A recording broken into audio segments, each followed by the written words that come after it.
Hello everyone, this is Mohit Dagar, advocate from the Merit Law Group and welcome back to another video. In this lecture we will study भारतीय साक्ष्य अधिनियम 2023, ठीक है।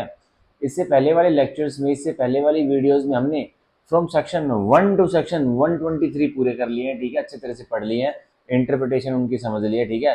तो आज वाले लेक्चर में मैं आपको पढ़ाने वाला हूँ, ठीक है, कौन सा चैप्टर 9 ऑफ विटनेसेस से सेक्शन 124 से मैं स्टार्ट करूंगा, आज से पढ़ाना, और जितने में से प्रावधान पढ़ाए जाते हैं उतने पढ़ाऊंगा, ठीक है। वो हमारी एवरेज है भाई, 9-10 प्रावधान मैं डेली पढ़ाता हूँ भारतीय साक्ष्य अधिनियम के, और हमारे होने वाले हैं, ठीक है। अब हमारे 2-4-5 दिन की क्लास और बचेगी जिसमें हम अप टू सेक्शन 170 कर लेंगे और हमारी भारतीय साक्ष्य अधिनियम की रीडिंग, ठीक है, और इंटरप्रिटेशन समझ के मतलब कंप्लीट हो जाएगी, ठीक है। तो without wasting a further second मैं स्टार्ट कर रहा हूँ अब रीड करना सेक्शन 124, जो कि बताता है हु मे टेस्टिफाई। अब कौन कौन टेस्टिफाई मतलब गवाही दे सकता है कोर्ट में आकर, तो वो सेक्शन 124 बताएगा, ठीक है।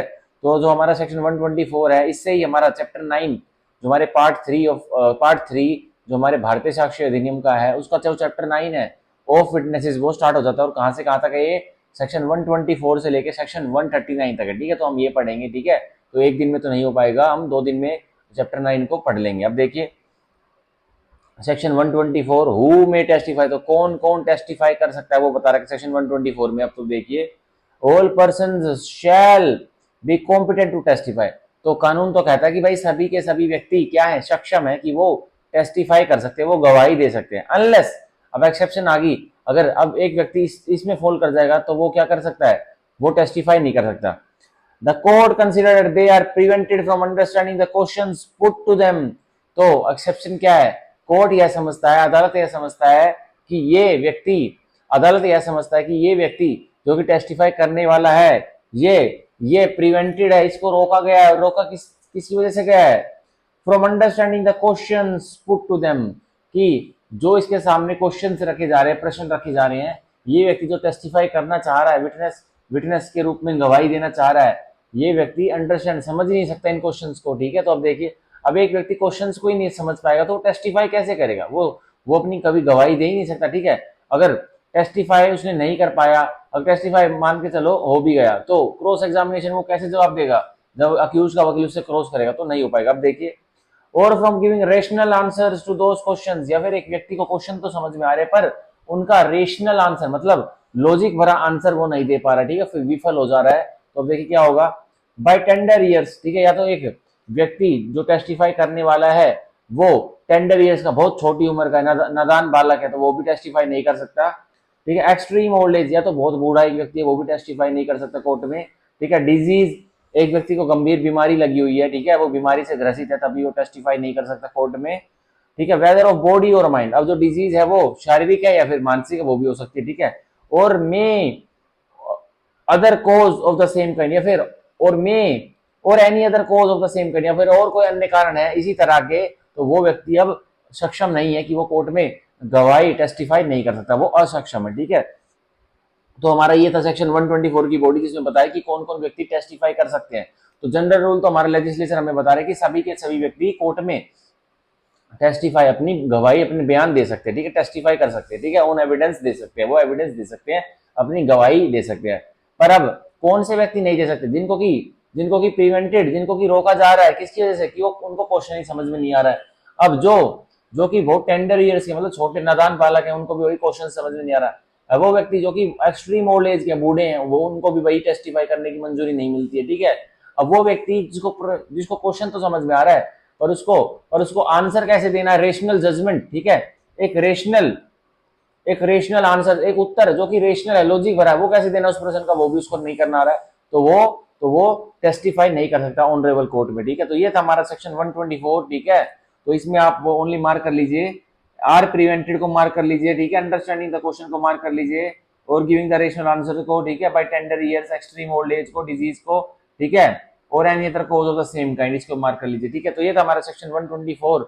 अब हम पढ़ेंगे सेक्शन 124 की एक्सप्लेनेशन, स्पष्टीकरण। देखिए सर क्या कहती है, a person of unsound mind is not incompetent to testify, तो एक व्यक्ति जो कम दिमाग का है वो असक्षम नहीं है टेस्टिफाई करने के लिए, वो भी सक्षम हो सकता है, और कब हो सकता है, unless he is prevented by his unsoundness of mind from understanding the question put to him and giving a rational answer to them। तो एक व्यक्ति जो कि अनसाउंड माइंड का है, उसको आप असक्षम नहीं कह सकते, क्योंकि वो टेस्टिफाई कर सकता है। और कब कर सकता है? और एक व्यक्ति जो कि अनसाउंड माइंड का, वो टेस्टिफाई कर सकता है, वो असक्षम नहीं है, वो कॉम्पिटेंट है, पर वो कब इनकॉम्पिटेंट बन जाएगा, असक्षम बन जाएगा? He is prevented by his unsoundness of mind from understanding the question. तो अगर उस अनसाउंड माइंड के व्यक्ति को प्रिवेंटेड, रोका गया है, उसकी उसकी कम दिमाग, उसकी खराब बुद्धि, मतलब उसका जो अनसाउंड माइंड का व्यक्ति, पागल दिमाग का व्यक्ति है, उसको रोका जा रहा है, किसकी वजह से रोका, किसकी वजह से जा रहा है? कि उसकी बुद्धि जो उसके सामने प्रश्न रखे जा रहे हैं, उसको वो समझ नहीं पा रहा है, अनसाउंड माइंड का व्यक्ति, ठीक है। And giving rational answer to them, और ना ही तो वो रैशनल आंसर दे पा रहा है एक अनसाउंड माइंड का व्यक्ति, तो वो इनकॉम्पिटेंट हो जाएगा टेस्टिफाई के लिए। पर एक्सप्लेनेशन कह रही है कि भाई एक जो कम दिमाग का व्यक्ति है वो भी टेस्टिफाई कर सकता है, ठीक है। आप आप असक्षम नहीं मानेंगे। और अगर ये वाली रिक्वायरमेंट है कि वो उसको प्रश्न ही समझ में नहीं आ रहे हैं, और वो प्रश्न समझ में तो आ रहे पर रेशनल जजमेंट नहीं दे पा रहा, तो वो अनसाउंड का व्यक्ति है और वो टेस्टिफाई नहीं कर सकता, ठीक है।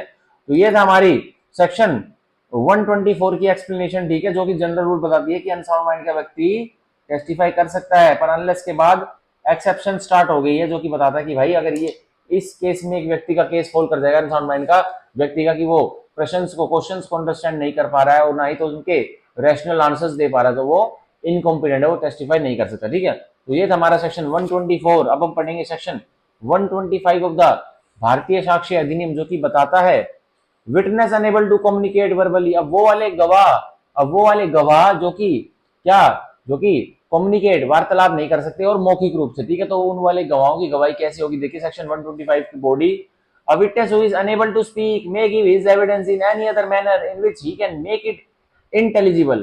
तो एक जो गवाह है who is unable to speak, जो कि बोल नहीं सकता, एक गवाह जो कि बोल नहीं सकता, may give his witness, तो उसकी डिस्क्रिप्शन है कि वो गवाह अपना एविडेंस दे सकता है। कैसे दे सकता है? अपनी गवाही वो दे सकता है जो व्यक्ति बोल नहीं सकता, ठीक है। अब कैसे दे सकता है?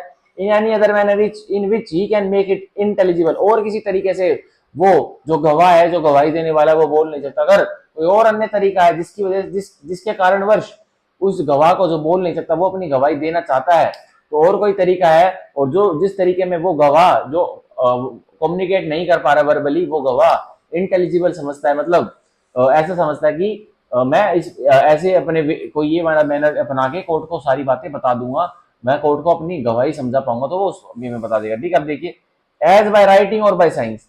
तो अब एक व्यक्ति जो कि एक गवाह है, मतलब एक विटनेस है, और वो गवाह कम्युनिकेट नहीं कर पा रहा वर्बली, ठीक है, तो वो any in any other manner, ठीक है, इन विच ही कैन मेक इंटेलिजिबल, ऐसे कर देगा, गवाही दे देगा।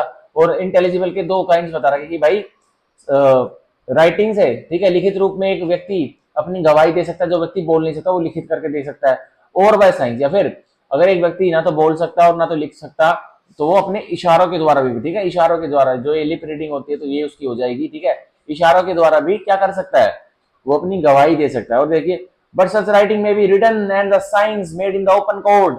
पर जो शर्त क्या है, एक गवाह जो कि बोल नहीं पा रहा है और वो कम्युनिकेट नहीं कर पा रहा है अपनी एविडेंस कोर्ट के सामने, अब वो राइटिंग में अपनी गवाही दे रहा है कोर्ट में, तो अब जो राइटिंग है वो लिखित में होगी उस गवाह द्वारा, ठीक है, ठीक है, मस्ट बी रिटन, ठीक है, and the science made in the open court. और जो इशारे वो गवाह विटनेस कर रहा है, एक गवाही जो टेस्टिफाई वो करना चाह रहा है, तो जो ओपन कोर्ट में वो साइंस जो इशारे करके वो अपने बातों को समझाएगा, ठीक है, क्या वो टेस्टिफाई करना चाहता है, तो वो जो साइंस है वो ओपन कोर्ट में करेगा वो गवाह, ठीक है।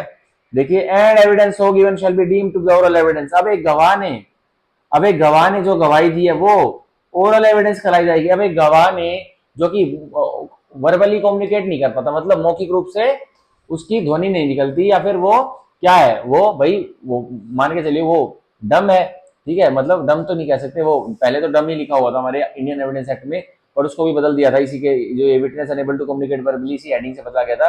पर हमारे पहले सेक्शन 119 में डम विटनेस ही लिखा होता है इंडियन एविडेंस एक्ट में, पर उसको रिपील, पर उसको अब उसकी इंडेक्स चेंज करके यही लिख दिया था।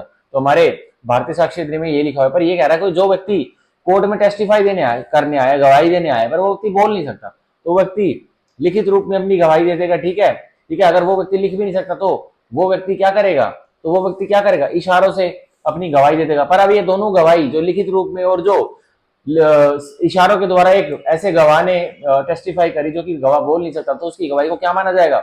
उसकी गवाही को डॉक्यूमेंट्री एविडेंस नहीं माना जाएगा, उसकी गवाही को ओरल एविडेंस ही माना जाएगा, ठीक है। उसकी गवाही को ओरल एविडेंस ही माना जाएगा। यही प्री का क्वेश्चन आता है।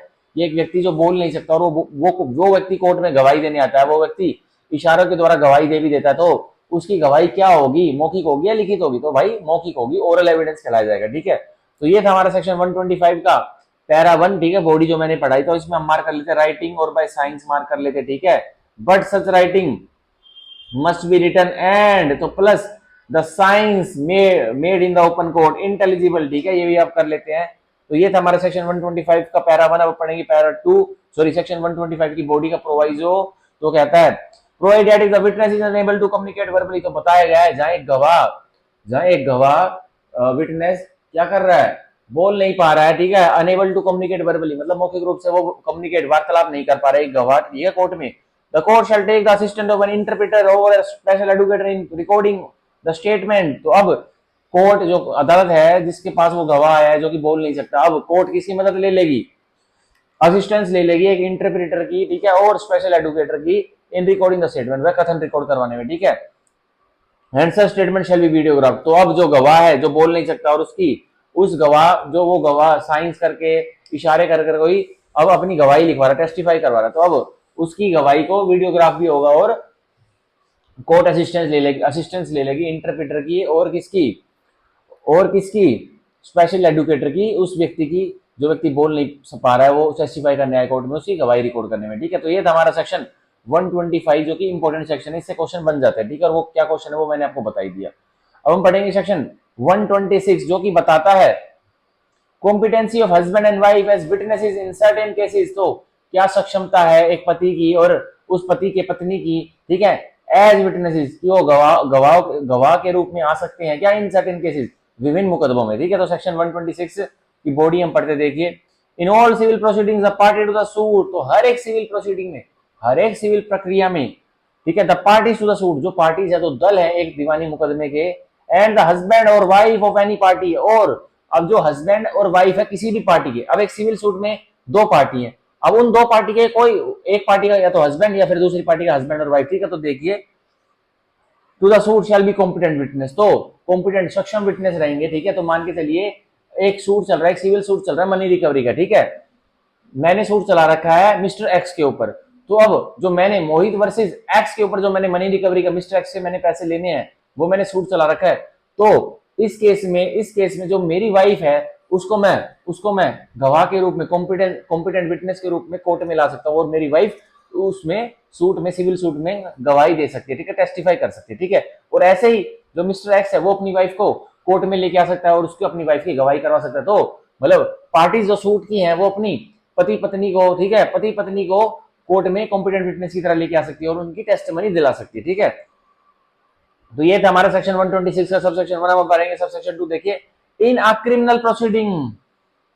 तो क्या कहा गया है, इन अ क्रिमिनल प्रोसीडिंग, तो एक फौजदारी प्रक्रिया में अगेंस्ट एनी पर्सन, एक फौजदारी प्रक्रिया जो किसी व्यक्ति के विरुद्ध चल रही है, the husband or wife of such person respectively shall be a competent witness.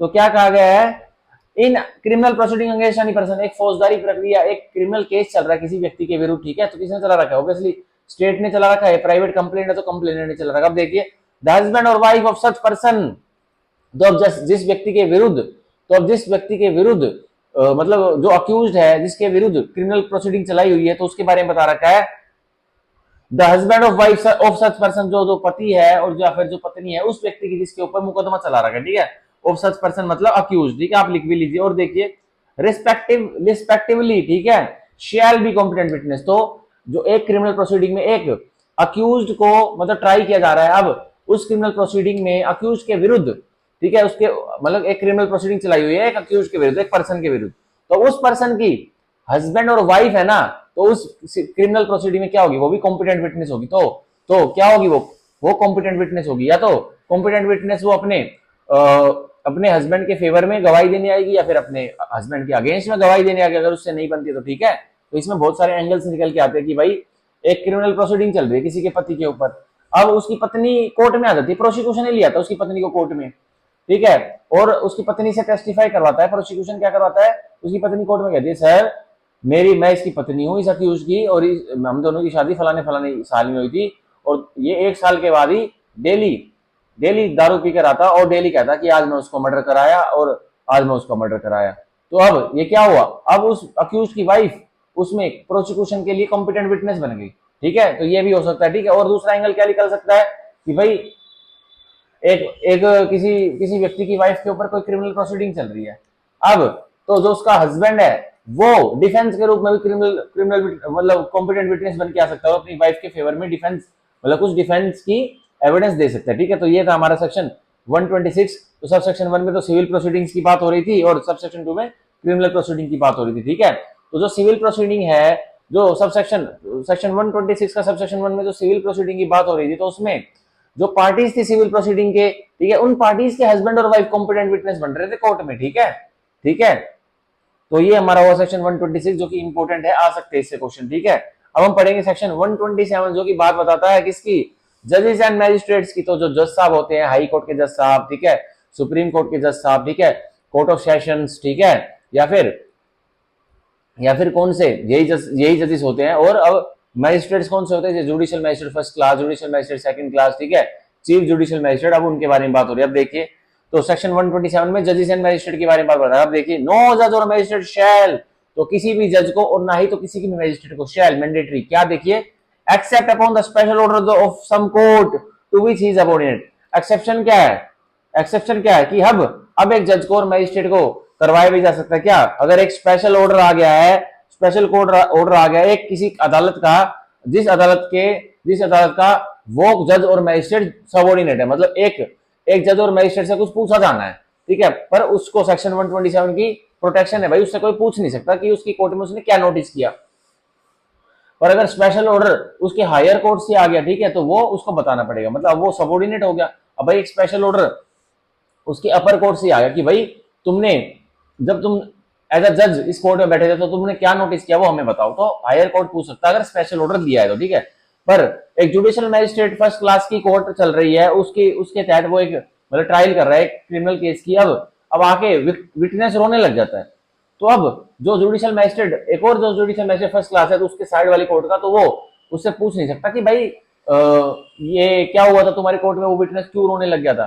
तो जो जुडिशियल मैजिस्ट्रेट, जो मैं अगर जुडिशियल मैजिस्ट्रेट मेरे कोर्ट में आके गवाह रोने लग गया था, एक विटनेस रोने लग गया था, ठीक है, अब उस विटनेस का ताल्लुकात उस मेरे साइड वाले जुडिशियल मैजिस्ट्रेट के साथ भी है, ठीक है, उस केस किसी केस में वो विटनेस होगा, तो वो मेरे से पूछेगा, पर मैं सोचा हूँ get lost, I will not tell you because I have the protection of section 127 that not to tell anything which I observe in my court, ठीक है। तो अब देखिए, नो जज और मैजिस्ट्रेट शैल, तो किसी भी जज को और किसी भी मैजिस्ट्रेट को शैल, एक्सेप्शन क्या है कि भाई स्पेशल ऑर्डर अगर अपर कोर्ट से आ जाएगा, ठीक है, तो बताना पड़ेगा। अब देखिए क्या होगा, नो जज or magistrate shall be compelled to answer any question as to his own conduct in court.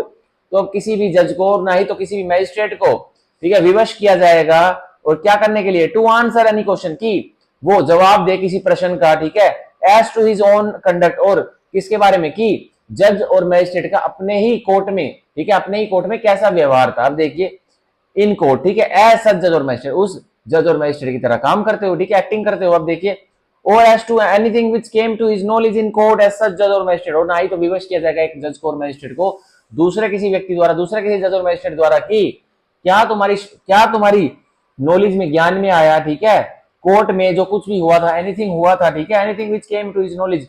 अब कुछ भी कोर्ट में जज के सामने, मैजिस्ट्रेट के सामने घटा हो, तो अब उसके बारे में भी पूछ नहीं सकता कोई भी अन्य जज या फिर मैजिस्ट्रेट की तुम्हारी कोर्ट में क्या एक एनीथिंग, क्या चीज, क्या घटना घटी थी जो तुम्हारी नॉलेज में आया है, तुम्हारे जानकारी में आया, ठीक है, इन कोर्ट एज सच जज और मैजिस्ट्रेट, ऐसे जज और मैजिस्ट्रेट की तरह काम करते हो। देखिए, but he may be examined as to other matters which occurred in presence while he was so acting.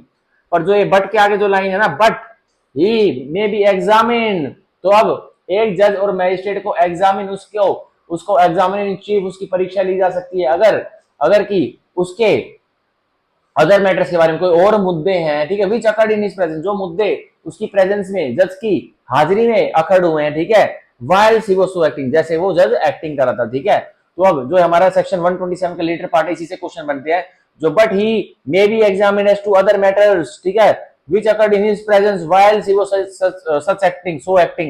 तो हमारे जो सेक्शन 127 का जो लेटर पार्ट है, इससे क्वेश्चन बनते हैं पीटी में, प्रीलिमिनरी एग्जाम में, क्या बनते हैं कि भाई मैजिस्ट्रेट साहब अपने डाइस पर बैठे थे, अब वो कुछ अपना काम कर रहे थे, केस सुन रहे थे, तो अब क्या होता है, अक्यूज आता है, कोई कोई व्यक्ति आता है कोर्ट में, और व्यक्ति क्या आता है, व्यक्ति के हाथ में गन होती है और व्यक्ति अपनी गन से एक और कोर्ट, उसी कोर्ट में एक व्यक्ति प्रेजेंट होता है, उसको गोलियों से भून देता है। अब जज ने, सॉरी, अब उस मैजिस्ट्रेट ने भाई सारा वाक्य अपनी आंखों से देखा, तो अब इस मैटर के बारे में उनको एग्जामिन किया जा सकता है। तो वो क्या हो सकते हैं, वो एग्जामिनेशन, वो विटनेस के रूप में उनको एग्जामिनेशन की परीक्षा ली जा सकती है, ठीक है।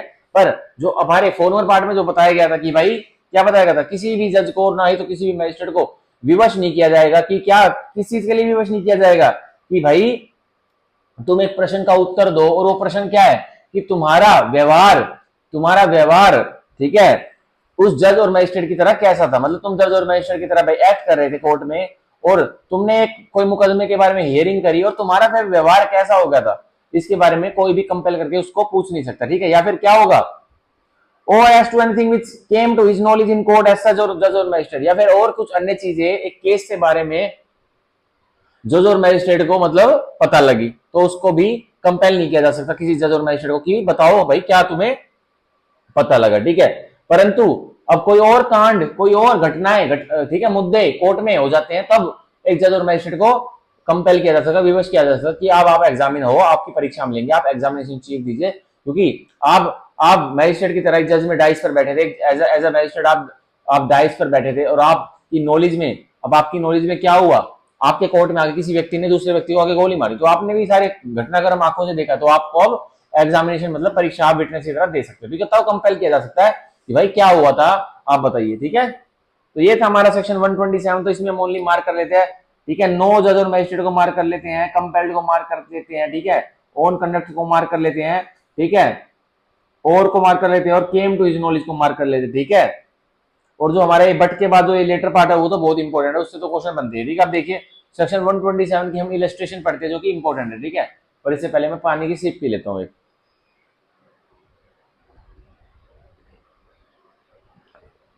तो देखिए सेक्शन 127 की illustration A on is trial before the court of session, तो ए की ट्रायल चल रही है, और किसके सामने चल रही है, कोर्ट ऑफ सेशन, सत्र न्यायाधीश के सामने चल रही है, मतलब एक जज के सामने चल रही है। अब देखिए says that a deposition was improperly taken by B, तो ए जिसकी ट्रायल चल रही है जज के सामने, सत्र न्यायाधीश कोर्ट ऑफ सेशन के सामने, तो ए क्या कहता है, ए क्या कहता है जज के सामने की जो डिपोजिशन, जो मेरी बातें, जो मैं गवाही दे रहा था बी के सामने, वो बी ने गलत तरीके से ली। अब देखिए द मैजिस्ट्रेट, जो कि बी एक मैजिस्ट्रेट है, ठीक है। अब देखिए B can not be compelled to answer questions as to this except upon the special order of the superior court. अब बी को, जो मैजिस्ट्रेट है, उसको भी कोर्ट ऑफ सेशन कंपेल नहीं कर सकता क्या क्या जवाब पूछने के लिए कि भाई तूने इस ए की, ए, अब जो ए है, अब मान के चलिए भाई जो ए है वो अक्यूज होगा, और जो बी है वो मैजिस्ट्रेट होगा, तो मैजिस्ट्रेट जो ट्रायल कोर्ट का जो मैजिस्ट्रेट है उसने ए को सजा कर दी होगी, अब ए गया होगा अपील में, तो अब वो कोर्ट ऑफ सेशन के सामने ए जो अपील में कहता है सत्र न्यायाधीश के सामने कि सर एक मेरी डिपोजिशन दी, मैंने कुछ बताया था कोर्ट में, ठीक है, जो अपने बयान दिए थे, पर वो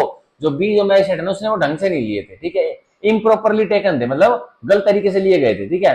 तो अब जो कोर्ट ऑफ सेशन है वो कंपेल नहीं कर सकता, वो विवश नहीं कर सकता उस बी मैजिस्ट्रेट को कि भाई बताओ तुमने ऐसा क्यों किया था, नहीं कर सकता।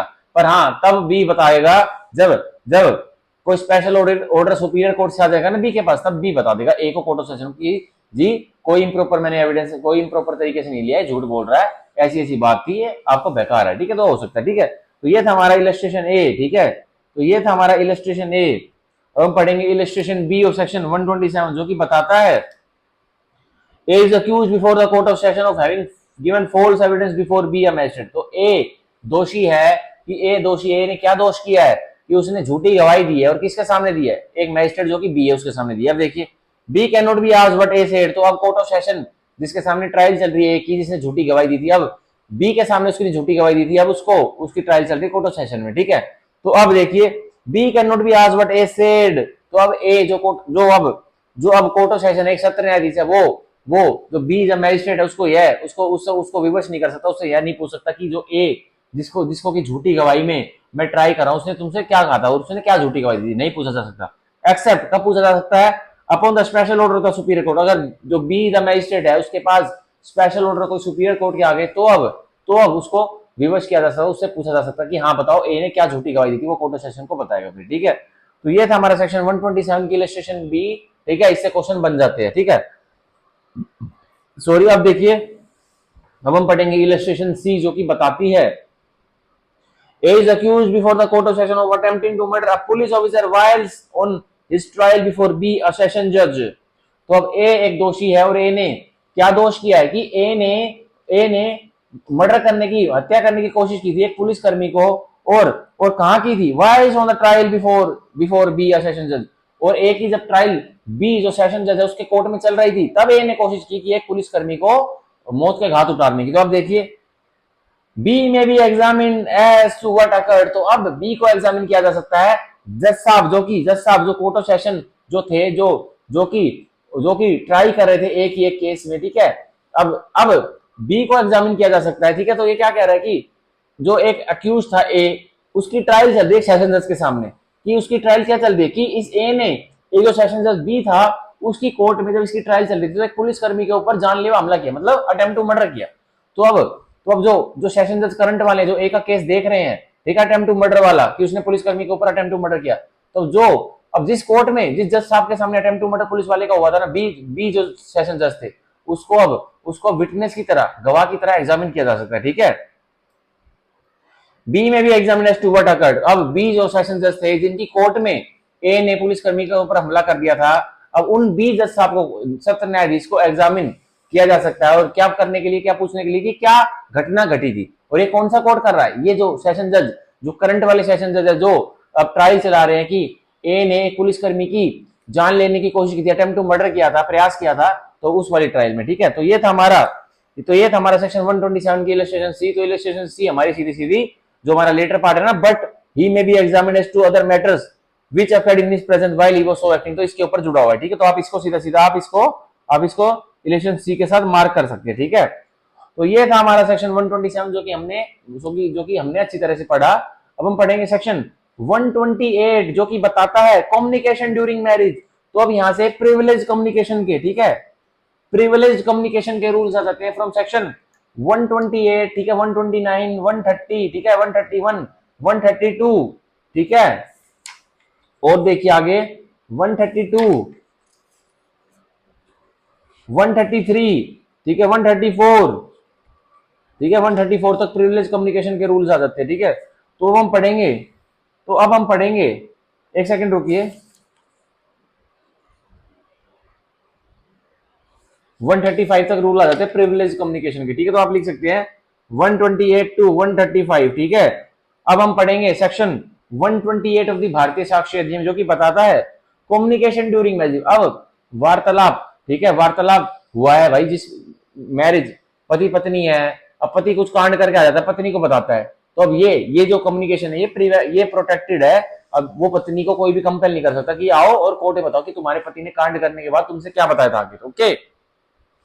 तो ये प्रिविलेज कम्युनिकेशन है। तो अब देखिए सेक्शन 128 हम पढ़ेंगे, देखिए उसकी बॉडी देखिए, नो पर्सन हु इज, तो किसी भी व्यक्ति को जो कि है और हैज बीन मैरिड या फिर कभी मैरिड था, shall be compelled to disclose any communication made to him during marriage by any person, ठीक है। तो एक व्यक्ति जो कि अभी मैरिज है, फिलहाल उसकी शादी चल रही है या फिर कभी उसकी शादी हुई थी एक व्यक्ति के साथ जो अब दोषी है केस का, अब देखिए shall be compelled to disclose, तो उसको कंपेल, विवश नहीं किया जाएगा उस व्यक्ति को कि वो डिस्क्लोज करे, मतलब वो सारी चीज बताए, क्या, any communication made to him, जो भी वार्तालाप उसको उससे की गई थी, ठीक है, ड्यूरिंग मैरिज, और कब, शादी के दौरान, by any person to whom he is or has been married, और उस व्यक्ति द्वारा, उस व्यक्ति ने एक व्यक्ति को मतलब बातें कम्युनिकेशन की थी कि जिस व्यक्ति पर केस चल रहा है, ठीक है, by any person to whom he is or has been married, किसी भी व्यक्ति जिससे वो शादीशुदा था या फिर है, ठीक है। Nor shall he be permitted to disclose any such communication, तो ना ही तो अगर एक हस्बैंड और वाइफ है वो स्वयं इच्छा से बताना चाह रहा है कि हमारे बीच में यह कम्युनिकेशन है, तो उसको भी इजाजत नहीं दी जाएगी कि तुम मत बताओ, तुम्हें इजाजत नहीं है, तुम अपना मुख मत खोलो, ठीक है। अनलेस, एक्सेप्शन क्या है कि कब, अब एक व्यक्ति अपना मुख खोल सकता है एक शादीशुदा का जोड़ा में, हस्बैंड वाइफ के खिलाफ और वाइफ हस्बैंड के खिलाफ गवाही दे सकती है, ठीक है, कब दे सकती है, unless the person who made it, अब जिस व्यक्ति ने एक कम्युनिकेशन, एक स्टेटमेंट मेड की थी अपनी पत्नी को, ठीक है, और हिज रिप्रेजेंटेटिव इंटरेस्ट, या फिर एक व्यक्ति जिसने एक स्टेटमेंट, एक कम्युनिकेशन मेड की थी अपनी पत्नी को, फिर या फिर उस पति के रिप्रेजेंटेटिव, मतलब उसके एलआर, ठीक है, वो देखिए कंसेंट्स, ठीक है, वो कंसेंट, सहमति कर देते हैं, accept in suits between married persons, पर एक्सेप्शन दोबारा आ गई, जो सूट ठीक है। दीवानी मुकदमा मैरिड पर्सन, शादीशुदा व्यक्ति के बीच में चल रहा है, उसमें तो भाई बिल्कुल भी क्या उनके बीच में कम्युनिकेशन होगी वो नहीं बता सकते, ठीक है, उनको कोर्ट इजाजत नहीं करेगा, ठीक है। और proceeding in which one married person is prosecuted for any crime committed against the other, ठीक है। या फिर एक्सेप्शन क्या है कि भाई कब गवाही दे सकते हैं कम्युनिकेशन की एक मैरिड कपल्स की, proceedings in which one married couple person is prosecuted, जब जो एक मैरिड कपल था उसमें से किसी भी व्यक्ति को, या तो हस्बैंड को या वाइफ को प्रोसिक्यूट मतलब उसके ऊपर क्रिमिनल केस चलाया जा रहा है, ठीक है, for any crime committed against the other, और उस मैरिड कपल के मतलब मान के चलो हस्बैंड के ऊपर केस चला जा रहा है और हस्बैंड ने अपनी पत्नी के ऊपर ही कोई ऑफेंस कमिट किया था, अपराध कमिट किया था, तो अब उसकी पत्नी को कोई भी प्रिविलेज कम्युनिकेशन की वो नहीं है, प्रोटेक्शन नहीं है, वो बता सकती है कि भाई इसने मेरे को क्या बताया था, क्या कम्युनिकेशन होती है, वो सारे पोल पट्टी अपनी पति की खोल सकती है, ठीक है। तो ये था हमारा सेक्शन 128। बस इससे इंडेक्स वाइज क्वेश्चन आते हैं कि भाई प्रिविलेज कम्युनिकेशन, पति पत्नियों की शादी के बीच में जो बातें होती है, अब एक व्यक्ति पकड़ा गया, अब क्या उसकी पत्नी को कंपेल किया जा सकता है कि भाई बता इसने जैसे क्या बताया था, नहीं। पर एक्सेप्शन क्या है, अगर कंसेंट, सहमति उसी व्यक्ति ने अपनी खुद दी हुई कि जा बता दे, मैं नहीं डरता किसी से, जा जो तेरे को बताना किसी क्या भाई मुंह खोल, मैंने जो तेरे से वार्तालाप किया बता दे, ठीक है। अब देखिए accept in suits between married person, पर अब जो अब दीवानी मुकदमा, अगर इसकी भी एक्सेप्शन आ गई, एक्सेप्शन की भी एक्सेप्शन आ गई कि भाई कंसेंट कर दिया एक पति ने अपनी पत्नी को, जा बता दे, मैंने डरता किसी से भी, तू जो बताएगी बता दे, जा गवाही दे दे, कुछ भी दे दे, ठीक है। पर इसकी भी एक एक्सेप्शन आ गई, अगर विवाहित व्यक्तियों के बीच में अगर कोई सिविल प्रोसीडिंग चल रही है तो वो नहीं बता सकते, ठीक है, कम्युनिकेशन बार्ड है, ठीक है। और देखिए, और proceeding in which one married person is prosecuted for any crime committed against other, अब बता सकते हैं अगर एक विवाहित व्यक्ति, एक मतलब विवाहित जोड़ा था, हस्बैंड वाइफ थी, तो हस्बैंड ने अपनी वाइफ के ऊपर ही कोई अपराध कमिट करा है, तो अब जो वाइफ है वो बता सकती है, वो डिस्क्लोज कर सकती है, ठीक है। सारी बातें की क्या हमारे बीच में कम्युनिकेशन हुई थी, ठीक है। तो ये थी हमारी सेक्शन 128, ठीक है, जो कि बताता है कम्युनिकेशन ड्यूरिंग मैरिज की क्या वार्तालाप जो शादी के दौरान और शादी खत्म हो जाने के बाद भी नहीं बता सकते, ठीक है। इतना भी हमारे लेजिस्लेचर ने सोचा हुआ है। अब देखिए जो ये accept in the suits between married person है ना, तो इसमें हम क्या लिख लेते हैं, ठीक है, इसमें क्या लिख लेते हैं, कैन नॉट डिस्क्लोज, ठीक है, कैन नॉट डिस्क्लोज।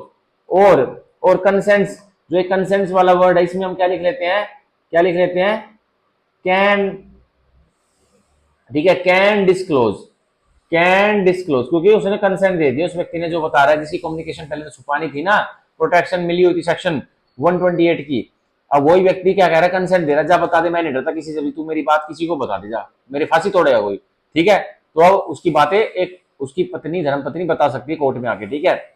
और कब बता सकती है, जब मैरिड पर्सन में से किसी एक के ऊपर प्रोसिक्यूशन मतलब दीवानी फौजदारी मुकदमा क्रिमिनल केस चल रहा है, और उस क्रिमिनल केस में उस मैरिड पर्सन में से, उस मैरिड कपल में से एक हस्बैंड ने या फिर वाइफ ने अपने ही दूसरे, मतलब हस्बैंड ने वाइफ के ऊपर अब कोई अपराध कर रखा, तो अब वाइफ कोर्ट में आके टेस्टिमनी दे सकती है कि भाई ये कम्युनिकेशन हमारे बीच में हुई थी और अब आप इसको सजा करिए, ठीक है। तो वो हो सकता है, ठीक है। तो हम जो हमारा सेक्शन 128 का लेटर पार्ट है कि one married person is prosecuted for any crime against the other, तो आप इसमें भी लिख सकते हैं कैन डिस्क्लोज, ठीक है, कैन डिस्क्लोज। तो क्या लिख सकते हैं, अदर स्पाउस कैन डिस्क्लोज, ठीक है। तो ये था हमारा सेक्शन 128 जो कि हमने पढ़ा कम्युनिकेशन ड्यूरिंग मैरिज की, क्या भाई कम्युनिकेशन होती है मैरिज, शादी के दौरान, ठीक है। और हमारे लेजिस्लेचर ने क्या कवर कर रखा है भाई, शादी के दौरान कोई वार्तालाप होते पति पत्नी के बीच में, अब पति कोई कांड करके आ जाता है और पत्नी को बता देता है, ठीक है। अब पत्नी को कोर्ट में विवश नहीं किया जा सकता कि भाई तेरे पति ने कांड करने के बाद तेरे को क्या बताया था, बता तू, नहीं किया जा सकता। अन्यथा कब किया जा सकता है, अगर उसका पति कांड करने के बाद उसको बताता है कि जा खुली चुनौती है तो किसी को बता दे, कोई दिक्कत नहीं, मैं नहीं डरता किसी से, फांसी को चूम लूंगा मैं, तो अब वो पत्नी बता देगी कोर्ट में, अब उसके पति को सेक्शन 128 की प्रोटेक्शन नहीं मिलेगी, उस कम्युनिकेशन को अब प्रोटेक्शन नहीं मिलेगी सेक्शन 128 को, ठीक है।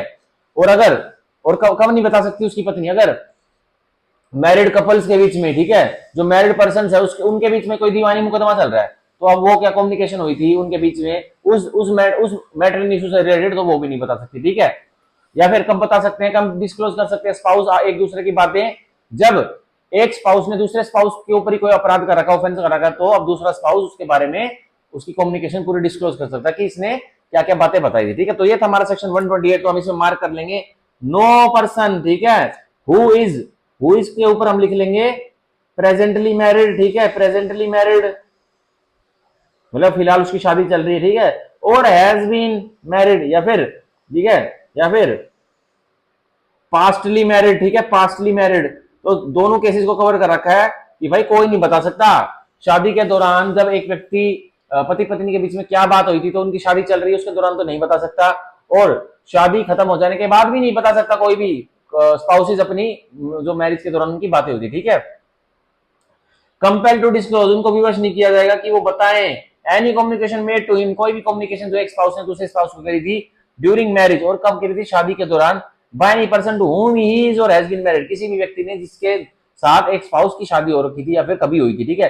Nor shall he be permitted to disclose, और अब वॉलंटरली अगर nor shall he be permitted to disclose any such communication, अब एक व्यक्ति जो कि अक्यूज है वो ही खुद डिस्क्लोज मतलब बताना चाहता है स्वयं इच्छा से, उसको भी परमिशन नहीं दी जाएगी, भाई मत कर डिस्क्लोज, ठीक है, ठीक है।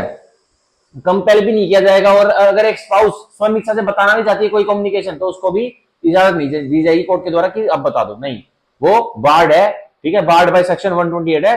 अब एक पत्नी अगर अपनी पति के बारे में कुछ बताना चाहती है, तो या वो डिस्क्लोज करना चाहती है, उसका सारा भांडा फोड़ना चाहती है कि उसने कैसे कैसे अपराध किया था, भाई नहीं बता सकती, ठीक है, नहीं बता सकती, और ना तो कोर्ट उसको विवश करेगा कि बताओ, पर कब बता सकती है वो, जब उसके पति ने एक डाका डाल के घर आया, बहुत सारा माल अपनी पत्नी को बोल दिया कि जा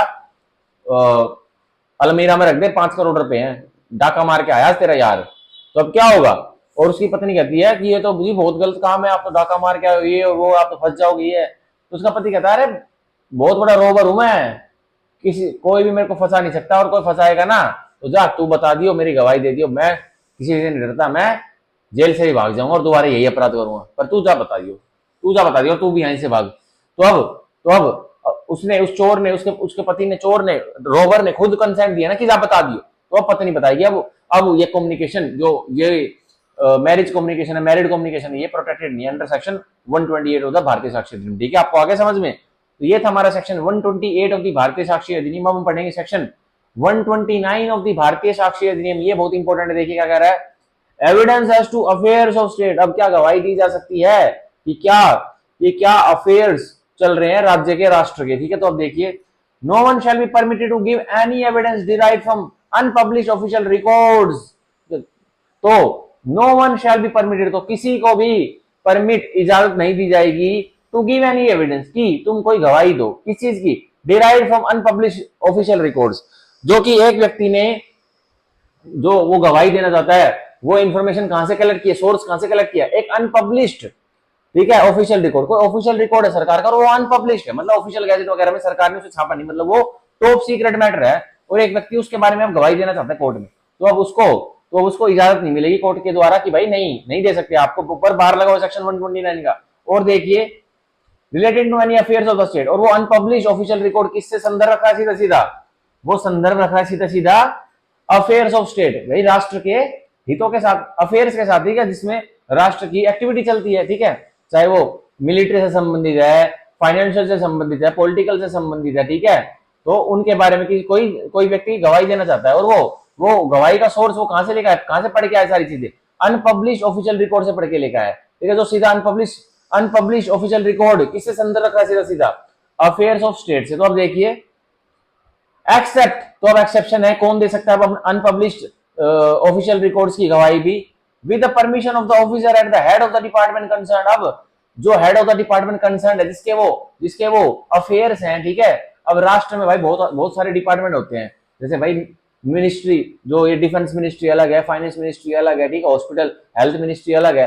अब उन्हीं मिनिस्ट्री के कोई हेड ऑफ द डिपार्टमेंट है, उसकी परमिशन है कि हाँ जाओ, इस अनपब्लिश्ड ऑफिशियल रिकॉर्ड का आप कोर्ट में गवाही दे दीजिए, वी डोंट केयर, ये इतनी हमारी, मतलब इससे अफेयर जो स्टेट के वो नहीं बिगड़ेंगे, आप इसकी गवाही दे दो, कोई दिक्कत नहीं है। वही अगर head of the department, concern department, जिसके वो अनपब्लिश्ड ऑफिशियल रिकॉर्ड है, उसकी अगर सहमति है, एक व्यक्ति के एक गवाह को वो बोल रहा है head of the department concern कि आप दे दो गवाही इस अनपब्लिश्ड ऑफिशियल रिकॉर्ड की, ठीक है, ये इतने राज्य के, राष्ट्र के इतने अफेयर्स को नहीं मतलब मिंगल करेंगे, तो आप दे सकते हो, ठीक है। तो अब देखिए, who shall give or withhold such permission as he thinks fit.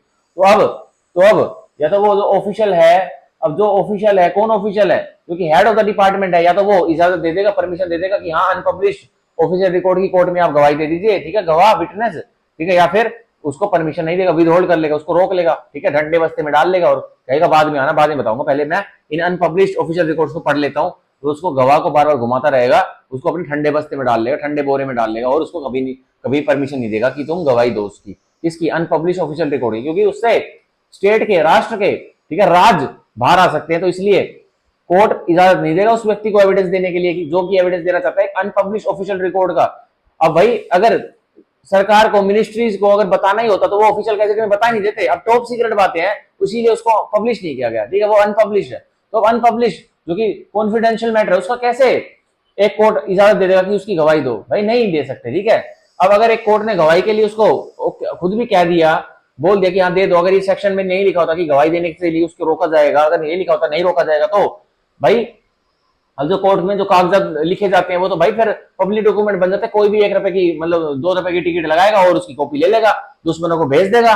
ये अनपब्लिश, हमारे भारत के ये अनपब्लिश ऑफिशियल रिकॉर्ड्स है और ये मिलिट्री के हैं, तो आप आके कृपा कार्रवाई कर दीजिए, हमला कर दीजिए भारत में। तो इसलिए, ठीक है, देश हित की वजह से उन अनपब्लिश्ड ऑफिशियल रिकॉर्ड्स की गवाही देने पर रोक है, बार लगाई हुई है, ठीक है। पर एक्सेप्शन क्या है? हेड ऑफ द डिपार्टमेंट, जिसके वो अनपब्लिश्ड रिकॉर्ड्स हैं, उसका हेड ही परमिशन दे रहा है गवाह को, विटनेस को, कि जाओ दे दो गवाही, कोई दिक्कत नहीं है, ये इतने भी खास रिकॉर्ड नहीं है, ठीक है। और या फिर वो विद होल्ड कर लेता है, वो हेड ऑफ द डिपार्टमेंट, की नहीं, मैं आपको बाद में परमिशन दूंगा, पहले मैं खुद पढ़ लेता हूँ, ये भाई क्या कागजात है मैं पढ़ लेता हूँ, फिर मैं आपको बताऊंगा। अब वो ठंडे बस्ते में डाल लेता, कभी नहीं बताने वाला उसको कि कब गवाही देनी है, ठीक है। तो ये था हमारा सेक्शन 129। तो इसमें मार्क कर लेते हैं, अनपब्लिश ऑफिशियल रिकॉर्ड मार्क कर लेते हैं, नो वन को मार्क कर लेते हैं, हेड ऑफ द डिपार्टमेंट को मार्क कर लेते हैं, एक्सेप्शन को मार्क कर लेते हैं, हु शैल गिव को मार्क कर लेते हैं और विद होल्ड को मार्क कर लेते हैं, ठीक है। तो ये था हमारा सेक्शन 129 ऑफ द भारतीय साक्ष्य अधिनियम, जो कि जरूरी है, पेपर में क्वेश्चन आ जाते हैं, ठीक है। तो अब हम अगला सेक्शन पढ़ते हैं, सेक्शन 130 ऑफ द भारतीय साक्ष्य अधिनियम, ठीक है। पर इससे पहले मैं एक सिप पानी की पी लेता हूं।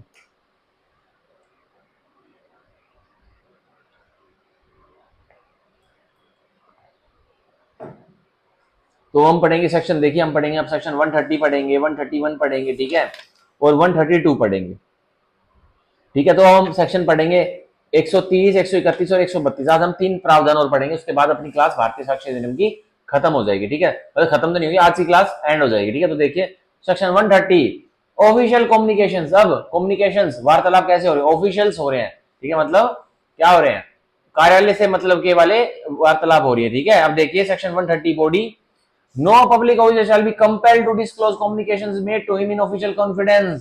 तो किसी भी सरकारी कर्मचारी को विवश नहीं किया जाएगा कि उस सरकारी कर्मचारी को कोई भी कम्युनिकेशन, ठीक है, उस सरकारी कर्मचारी को विवश नहीं किया जाएगा, किसी को भी, मतलब किसी भी सरकारी कर्मचारी को विवश नहीं किया जाएगा कि तुम डिस्क्लोज, तुम बताओ कि क्या कम्युनिकेशन तुम्हारे, मतलब तुमको शेयर की गई है एक व्यक्ति द्वारा, और अब जो सरकारी कर्मचारी है वो कौन से कॉन्फिडेंस में, वो एक्टिव कॉन्फिडेंस में, मतलब जिस व्यक्ति ने सरकारी कर्मचारी को बातें बताई थी, उस व्यक्ति ने यह सोचकर बातें बताई थी कि ये सरकारी कर्मचारी किसी को भी डिस्क्लोज नहीं करेगा।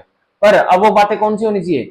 When he considered that the public interest would suffer by the disclosure, अगर उस सरकारी कर्मचारी को यह लगता है कि अगर मैंने डिस्क्लोजर कर दिया, एक व्यक्ति ने जो मेरे को बात बताई थी एक्टिव कॉन्फिडेंस में, मेरे को मतलब उसने सर्वोपरि रखा था कि ये हमारे जो साहब है, सरकारी कर्मचारी साहब है, किसी को मेरी बात नहीं बताएंगे।